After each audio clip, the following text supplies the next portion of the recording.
At the beginning of August, we talked about an Aquarius sandwich, Aqua new moon at the entrance, and Jupiter coming in through the outdoor at the Pisces cusp.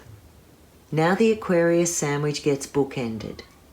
The top slice gets firmly pressed into place with a lucky second Aquarius full moon on Saturday the 22nd of August.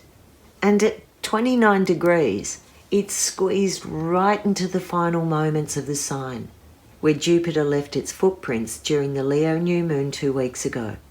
The themes of the month have been filtered through an Aquarian transformation, a new perspective, and more clarity to look ahead. In the hours before the moon lines up opposite the sun in Leo, as she is building to peak, she crosses over Jupiter and expands her reach, like a cosmic neon headline announcing a new way forward. Consider it a cheer squad barracking for your self-belief. What you couldn't get sorted or finalised a month ago has had a rewrite, and an alternative ending has materialised. Jupiter makes us feel hopeful, and although the moon is a bit uncomfortable in an air sign, this one has the sense of an important community announcement or an act of public service addressing access and equality. There's a cultural shift gaining momentum and groundswell. This one also nourishes a sense of belonging, of plugging into a network around you and finding support and generosity is a natural exchange. You are connected and receptive to the flow. Looking back to the Leo new moon 2 weeks ago, the Asteroid Goddesses joined with Saturn to form an energetic Grand Trine, and Uranus was in an unpredictable mood, ready to dislodge comfort zones and throw a bat amongst the pigeons. Melbourne went into its 6th lockdown, troops were withdrawn from Afghanistan, and vaccine passports are probably a thing.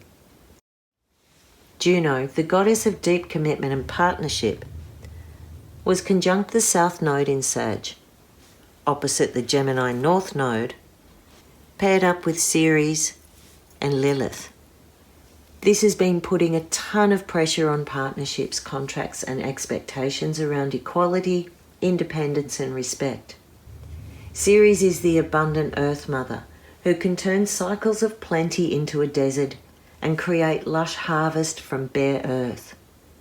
Lilith is the keeper of the knowledge that feminine power is equal to masculine strength and stands in its own right.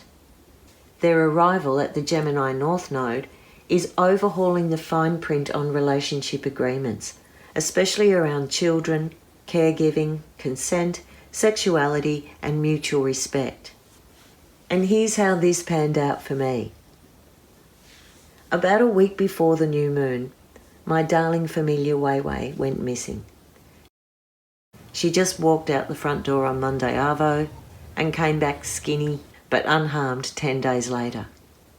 She's 8 years old and she has never done this before. 10 days. As we've said, Uranus was active with the moon, making surprises. And this really was a big surprise to me. With that Aquarius sandwich, there was tons of Aquarian energy around. And I did things very uncharacteristic of me and handed myself over to the community. I posted posters, I got on social media, the posts were shared way beyond my reach, and everyone was so willing to help. But it was hard for me. I had to reach out. I had to answer my phone and leave home. I was going to do everything I could to find her. I also got the Mars in Virgo thing, giving me stabbing pains in my stomach that I'd never had before. So amongst scouring the streets and calling to the sky and climbing over fences and going in abandoned buildings, I also lit my candle and did prayer. That asteroid Grand Trine had really set up some movement, but it also showed me that there's a chance Wei Wei would return, and she did. The biggest thing leaping out at this for me is the Ceres Theory. The transiting Ceres and Lilith conjunction at 2 degrees Gemini is exactly opposite Wei Wei's sun at 2 degrees Sag and my moon at 2 degrees Sag. That Leo new moon, 16 degrees Leo, conjunct my Ceres, my natal Ceres. And what I found is I was playing out the archetypal energy. I became Ceres, the crazed, grieving mother scratching out my eyes and wailing at the sky. And she was playing out Lilith, needing her self-expression, being called to the wild. In retrospect, it may well have been a cat midlife crisis, and she just had to leave the comfort of home. And like Ceres, I had to surrender to Pluto and wait for her time in the underworld to be finished.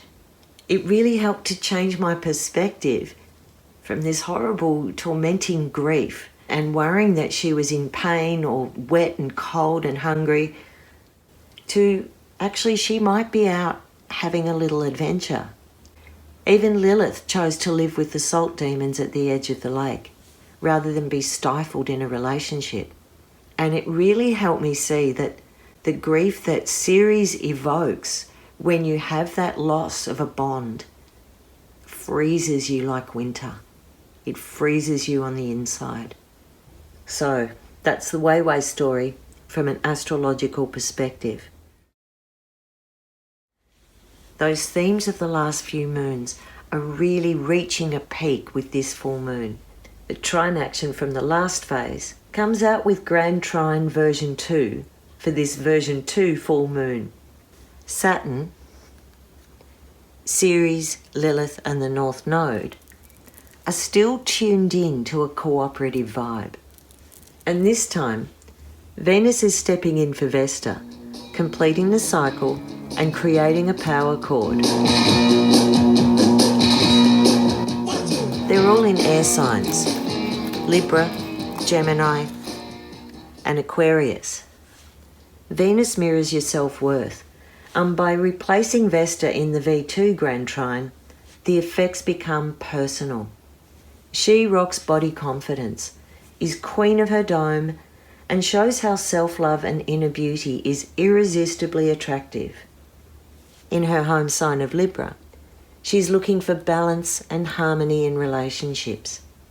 And Saturn provides the stability and the framework to hold the space.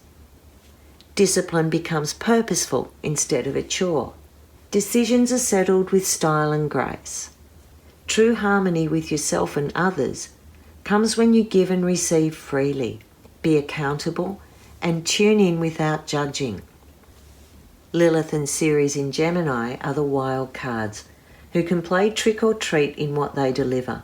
They're powerful feminine forces of nature with a kind of create or destroy slant.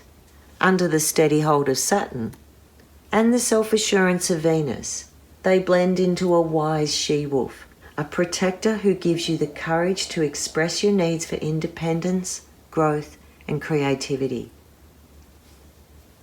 This brings a completion and maturity to a situation, especially compared to how you were travelling at the beginning of August. To reach resolution, you had to get over an emotional hurdle and learn how to detach from potential dramas and rabbit holes. In tarot, it's the Queen of Swords, the one who can separate truth from fantasy. The Grand Trine becomes a vehicle to elevate the way you relate, to be a better person, to know who you are without needing to justify. There's enough light and space to breathe in new ideas and concepts, new ways of relating, and an intelligent solution. The new headspace is given a jolt of motivation. Mars and Mercury have joined together in Virgo, where thoughts get organised and turned into action. Uranus in Taurus is bursting with excitement and poking at them like a cattle prod. This rush of activity, even a genius result, will be in your work, routines, health, property, or finances. But pace yourself when it comes to lasting results. The real progress of your radical plan may not be seen until the end of the year. In this Trine, Aquarius, new improved full moon, who are the winners? Everyone who has unfinished business, Gemini and Sag, and who needs to put ideas into action is Virgo. Who's finding it hard to click in? Scorpio and Cancer, You really need self-care. Get yourself still and tune into support. We all want to belong somewhere, and Aquarius extends our concept of family beyond bloodlines. Use the best of this trine time. Do the groundwork and take personal responsibility for your happiness, your health, and your finances. Because the truth is, you deserve a solid base. This lifetime, you belong here on Earth with us. I'm Merryl, and this is my mystery school. Like, follow, share, and subscribe. If you'd like a consultation or to learn more about my mystery school, go to my website www.merrylkey.com. Blessed be.